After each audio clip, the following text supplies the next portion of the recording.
Mestre Jesus esteja conosco e que o Mestre Jesus também, através da espiritualidade, me ampare para que eu possa trabalhar os seus ensinamentos de forma coerente. Quando a gente lê essa passagem do Evangelho, dá a impressão de que ela é contrária aos ensinamentos do Cristo, né? Dá a impressão de que ela vai contra tudo aquilo que o Cristo pregou. Porém, é preciso que a gente compreenda as palavras, compreenda o sentido, né? É necessário identificar as circunstâncias em que ocorre o fato. E é nesse sentido que pretendemos desenvolver o assunto dessa passagem do Evangelho. Então, nós vimos na leitura da Janice que o Cristo faz um convite a um jovem da Galileia, né? É uma história de afeto, de compromisso e uma difícil escolha para um jovem, né, que tem esse convite feito por Jesus e ao mesmo tempo seu pai, que havia desencarnado e que aguardava ser feito todo o processo do velório, enterro e assim por diante. Então nós vamos ver essa passagem sobre 3 pontos, usando a lente espírita, tá? Então nós vamos, no primeiro momento, observar e refletir sobre quem são os mortos para Jesus, né? Ele vai colocar aqui a cegueira material. Então, o que seria essa cegueira material? Aqueles que vivem imersos apenas nas dores, rotinas, prazeres carnais e esquecem da sua essência, que é o desenvolvimento da moral, né? Então, aquelas pessoas que encontram sentido apenas no trabalho, no dinheiro, no conforto, né? Nas distrações da vida material, não encontram tempo para praticar a caridade, para modificar seus sentimentos, suas ações, né? A preocupação terrena, então espíritos encarnados cujo único horizonte é a preservação de formas e tradições vazias da matéria. Então aqui, não é que Jesus condena os nossos compromissos, né? Nós temos compromissos na nossa vida e precisamos honrá-los. Nós precisamos trabalhar, nós precisamos cuidar da família. Nós temos que também descansar, né? Não é isso que ele condena e não é isso que ele está dizendo nessa passagem, né? O que chama a atenção a nós aqui é a questão de que quando nós vamos apenas focar nas preocupações terrenas, sem pensar na nossa transformação íntima, né? E também a inércia espiritual, quando o corpo físico está biologicamente ativo, mas o espírito permanece dormente para as verdades eternas da alma. Nós achamos que é só corpo, que é só matéria. Vamos viver essa vida, vamos aproveitar, porque quando morremos, acabou tudo. Quando a gente tem a visão apenas material, a gente vai pensar nisso, né? Então, quem são esses mortos para Jesus? São aqueles que apenas se preocupam com a matéria, que não pensam na vida imortal, que não se reconhecem como espíritos imortais. Esses são os mortos de que Jesus fala, né? Nós temos uma passagem em Lucas, no capítulo 12, versículo 13 a 21, que Jesus sempre trabalha as parábolas, né? E aí Jesus vai trazer a parábola do rico insensato, que também é um exemplo onde as pessoas se preocupam apenas com a questão material. Então, um homem que tinha lavouras e tinha silos para guardar essas suas produções, né? Mas a produção estava sendo tão farta de que ele teve que mandar construir mais silos. E ele chega, quando fez a colheita toda, né? Chegou e farta-se minha alma. E aí Deus pensa, tolo esse homem. Mal sabe ele que hoje ainda desencarnará. Então, ele estava ali se preocupando com os bens materiais, com a quantidade de coisas que ele estava estocando, né? Não estava se preocupando em dividir, estava apenas preocupando-se em ter uma boa produção para daí pensar em descansar, em aproveitar a vida, em, de repente, ajudar alguém. Mas não teve tempo para isso, né? E Jesus usa essa parábola e ele no final chama atenção e diz assim: quem ajunta tesouros para si não é rico para com Deus. Então, o Mestre Jesus sempre usando as parábolas e nos trazendo lições, nos convidando a despertarmos enquanto espíritos, né? Então esse é o primeiro ponto. O segundo ponto seria a urgência do chamado, quando Jesus fala, segue-me, né? Então nós vamos ter aqui a primazia do espírito e a ação do agora. Então Jesus nos ensina a não colocar os ritos provisórios da matéria acima da transformação espiritual. O dever moral como bem coletivo e a própria evolução tem prioridade absoluta sobre convenções formais de luto exterior. Então, quando Jesus faz esse convite, ele não convida esse jovem a segui-lo fisicamente. A representação desse convite é que nós comecemos a fazer a nossa mudança, a nossa transformação. Que nós priorizemos o espírito, né? E também, naquela época, né, a comunidade judaica tinha todo uma representatividade, um rito em cima dos enterros, né? Porque quando o pai desencarnava, o que acontecia? O primeiro a chegar e providenciar tudo receberia a maior parte da herança. Então, quando o jovem fala para Jesus, posso ir primeiro enterrar meu pai? E quando Jesus responde, deixai aos mortos o cuidado de enterrar seus mortos, é no sentido de que ele poderia sim ir velar o seu pai. Mas, de acordo com os costumes, se ele não fosse preso à matéria, ele poderia então não ser o primeiro a chegar lá, né? Deixar que os outros se preocupassem em ir primeiro. Então Jesus, ele não nos pede para abandonar a família. Não é nesse sentido, né?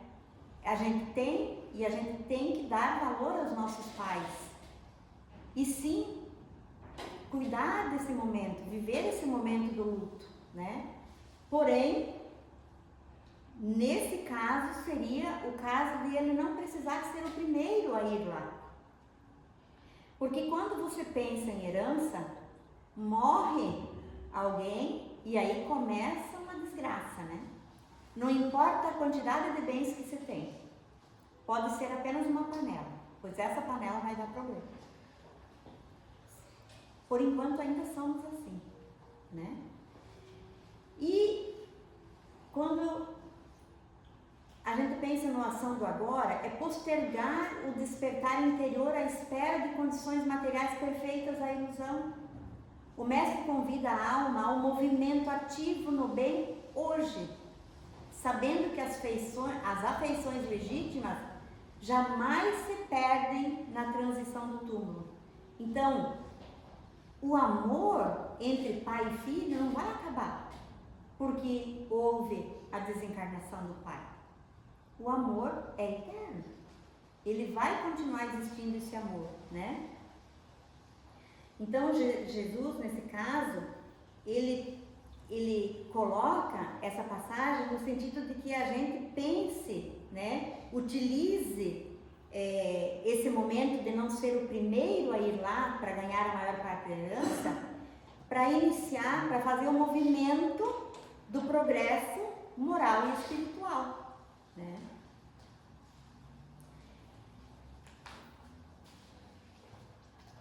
O terceiro item seria, então, continuando ainda dentro da lente espírita, a gente observar a visão materialista e a visão espírita do desencarne de cada pessoa, né? Então, dentro da perspectiva materialista, o foco principal seria no corpo físico e as formas externas. Então, nós vamos nos preocupar apenas, né, no aproveitamento maior, nas alegrias que nós consideramos ainda enquanto imperfeitos, as que nós precisamos e que nós curtimos, né?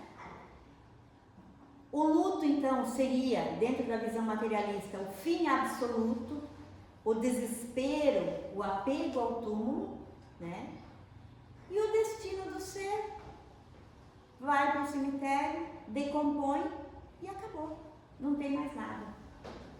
Quando a gente vive nessa perspectiva, realmente, suicidar-se, viver apenas de bebida, de droga, de festa, é justificável, né? Não teremos cobranças. Porém, dentro da visão espírita, nós vemos que o foco principal é o ser espiritual inteligente. Nós somos espíritos, né? O significado do luto é uma transição temporária, em que nós vamos ter esperança de nos reencontrarmos, porque nós reencontraremos.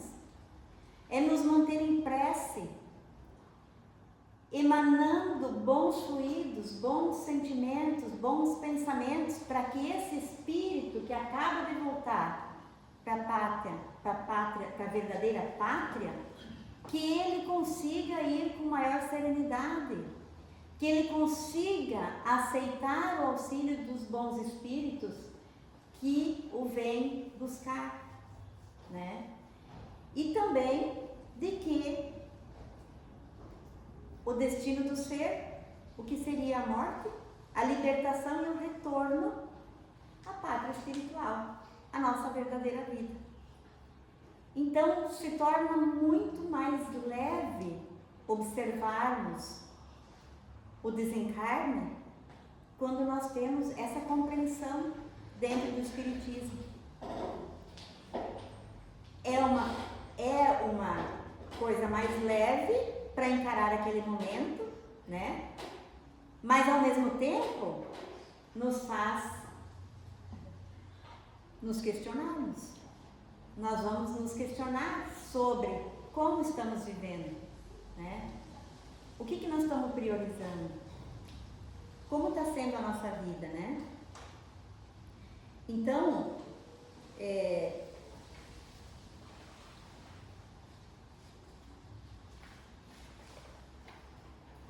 nós temos que pensar e começar a nos preocupar em como estamos vivendo. nós estamos tendo diante dos nossos olhos. No Livro dos Espíritos, na questão 323, Kardec vai questionar, né, sobre as homenagens, as visitas aos túmulos, e os espíritos vão responder que a lembrança amorosa e a prece são o que realmente comove e beneficia quem partiu. Então não é o desespero, não é aquele apego, aquele querer segurar aqui, aquela coisa egoísta de nos prendermos a esse corpo apenas, né? É valorizar a questão do espírito.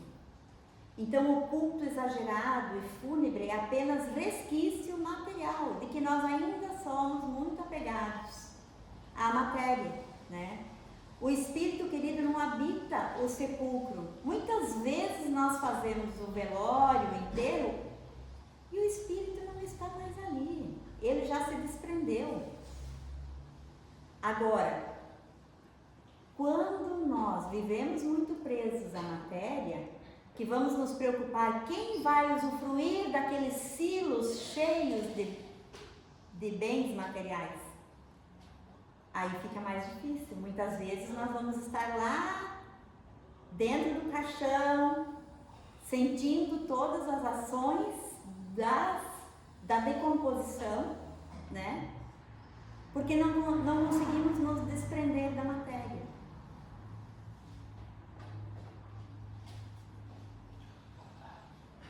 A voz do Consolador.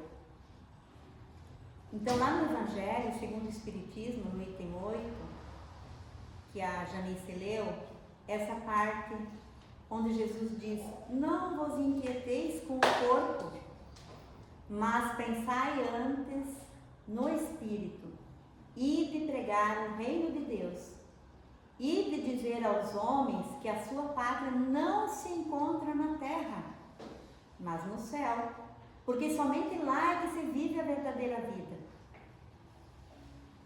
Nós ainda não conseguimos compreender isso, né? Nós achamos, né, que Jesus aqui estaria nos dizendo para nos descuidarmos do corpo. Não é isso, né? Nós temos que dar continuidade, cuidar do que nós recebemos para essa encarnação. Cada encarnação nós recebemos um corpo que nós precisamos valorizar e cuidar, porque com ele que nós estamos fazendo a nova caminhada para tentar acertar os erros, os enganos de vidas passadas. Mas nos prendermos a ele não é o objetivo principal. E vamos ver qual é a jornada de evolução do espírito, desde dos momentos em que ainda, né, nós nos prendemos apenas no que é matéria. Então, a ilusão física, identificação total com o corpo orgânico e convenções mundanas. Nessa fase, a pessoa acredita que a vida se resume ao que ela pode ver, tocar, sentir, né, possuir. O sucesso nessa fase, ele é medido pelos bens materiais, pela aparência, pela minha posição profissional, né? Por como eu sou vista diante da sociedade. Então aqui o espírito ainda não percebe a sua verdadeira natureza, a sua natureza imortal. Ainda está preso na matéria, né? Acredita nesse período que a sua felicidade depende apenas de dinheiro, de cargo profissional, né, da aprovação dos outros diante da sociedade. Quando muitas vezes nós somos aprovados diante da sociedade, nós estamos muito aquém, muito fora do que realmente precisamos nos preocupar, né? No ponto 2, o despertar. Então, escuta do chamado do Cristo, a percepção da imortalidade. Muitas vezes, quando nós passamos por um momento de dor, né? Passamos ou por uma doença, ou alguém muito próximo, muito querido desencarna e nós ainda não estamos compreendendo tudo isso, né? Aí nós começamos o nosso despertamento, porque a gente começa a se questionar: qual é o sentido da vida? É morrer e acabar? Morreu? Acabou? Né? Por que então sofrer? Porque uns nascem já sofrendo? Porque uns nunca sofrem? Então, esses questionamentos começam a passar na nossa mente e aí nós começamos a dar o primeiro passo para pensar nos ensinamentos do Cristo, né? No item 3, o desapego ativo. Então, a vivência do luto com esperança e valorização das relações da alma. Quando nós começamos a compreender de que não acabou. A vida tem sentido. Nós estamos numa caminhada. E a nossa caminhada vai ser longa, de muitas encarnações. Porque aquele que hoje ainda é visto como muito mal, um dia ele será um Cristo. E são essas esperanças que nos fazem ver um sentido na vida, de que nós já também fomos muito maus. Nós já fomos muito maldosos, mas que estamos caminhando, buscando. Já conseguimos estudar os ensinamentos do Cristo. Nem sempre conseguimos vivenciá-los plenamente, porque exige bastante. Mas estamos caminhando, né? Então aqui o Espírito compreende que o amor não termina com a morte do corpo. Ele aprende a amar sem posse. Nós vamos nos distanciar temporariamente, né? Nós vamos reconhecer que os vínculos são verdadeiros, são espirituais e são eternos. É lógico, as saudades virão. Mais do que uma vez nós vamos nos sentir tristes, nós vamos chorar, porque nós vamos sentir saudades daquela presença que muitas vezes convivemos 30, 40, 50, 60, 70 anos, né? Com certeza vamos sentir saudades, mesmo que for apenas alguns meses, né? Mas nesse ponto surge a confiança de que os reencontros são possíveis, que nós vamos nos reencontrar, né? De que ninguém perde aquele que ama. E o quarto item, a vida plena. Então, o retorno à pátria espiritual com as mãos cheias de boas ações, cheias de boas obras. Já modificamos os nossos pensamentos, a nossa maneira de egoisticamente guardar todos os bens em silos, não repartir com ninguém, né? Aqui já passamos dessa fase. Já praticamos o bem, né? Então, Jesus quis nos dizer que o objetivo da jornada não é acumular bens materiais, mas sim bens espirituais. Desenvolver virtudes, né? A verdadeira riqueza que levamos conosco são o amor, a caridade, o conhecimento e todo o bem que nós praticamos. Isso é o que nós levaremos. Então, no final da existência física, que o espírito vai levar apenas aquilo que construiu no seu íntimo e o que ele distribuiu aos outros. Então, vamos pensar assim, quando a gente viaja, né, a gente se preocupa em encontrar uma hospedagem confortável, tudo, né? Mas a gente esquece da nossa casa? Não. A gente pensa na casa, pensa no retorno, né? E é assim que nós estamos. Nós escolhemos essa hospedagem para passar esses momentos, esses anos que nós estamos vivendo.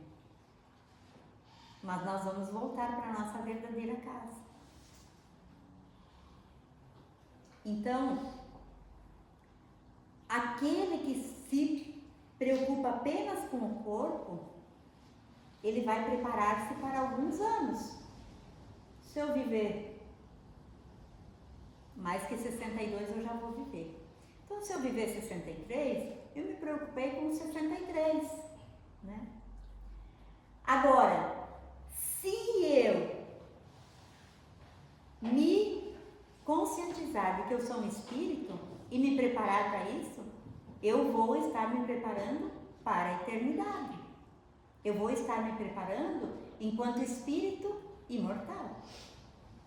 Para todo sempre eu vou estar me preparando, né? Então, que nós tenhamos a certeza de que a morte não existe. De que a morte é apenas do nosso corpo físico, que vai se decompor assim como as plantas, os animais. Que a melhor forma de honrar quem já partiu é viver com dignidade, amparar os necessitados em seu nome e enviar-lhes pensamentos de paz. Os laços do verdadeiro amor nunca se rompem.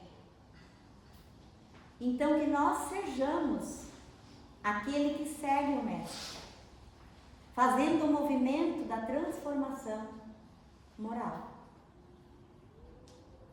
Nós já tivemos oportunidade de ter conhecimento intelectual.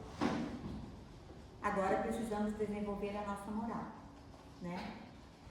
E assim, então, que todos nós tenhamos muita paz na nossa jornada evolutiva.